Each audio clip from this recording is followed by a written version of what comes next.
அப்படின்னு கேட்கும்போது அவர் உங்களுக்கு பிடிக்கலன்னா நீங்கள் நின்றுக்கலான்னு சொல்லிட்டாரு. ஸோ திருப்பி வந்து இந்த ரியல் எஸ்டேட் கம்பெனியில் வந்து என்னை ஃபுல் டைமாக நீங்கள் அப்பாயின்ட் பண்ணிக்கங்க அப்படின்னு சொல்லும்போது அதை அவங்க ஒத்துக்கிட்டாங்க. அப்படி ஒரு 3 மாதம் ஓடினது.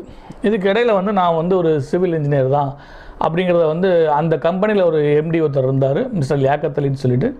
அவர் தான் சொல்கிறாரு, நீங்கள் கன்ஸ்ட்ரக்ஷன் பண்ண தெரியும்னா நம்ம ஒரு கன்ஸ்ட்ரக்ஷன் கம்பெனி ஆரம்பிக்கலாமே. இந்த இந்த இந்த ஸ்டேஜ்லேயே என்ன ஆகுதுன்னா, நான் அவர்கிட்ட இன்வெஸ்ட் பண்ண அமௌண்ட் வந்து எனக்கு ரிட்டர்ன் வந்துடுது. இதுக்கிடையில் ஒரு லேண்டை வந்து நம்ம வந்து வாங்கி ஒரு ரியல் எஸ்டேட் பண்ணலாம் அப்படின்னு சொல்லி நானும் அந்த கம்பெனியில் உள்ளவரும் வெளியே வந்து இதை பண்ணலான்னு ஆரம்பிக்கிறோம். கன்ஸ்ட்ரக்ஷன் கம்பெனி வந்து 2001 ஜனவரி, அதில் வந்து 16th ஜனவரி வந்து நாங்கள் வந்து நேம் வைக்கிறோம்.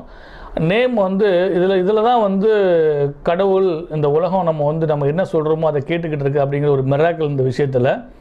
6:30க்கு நான் வந்து பேர் வைக்கிறேன், கிரசன்ட் கன்ஸ்ட்ரக்ஷன் அண்ட் ரியல் எஸ்டேட்னு வைக்கிறேன். 7:30க்கு ஊத்துக்குளி மசூதியிலேருந்து ஒரு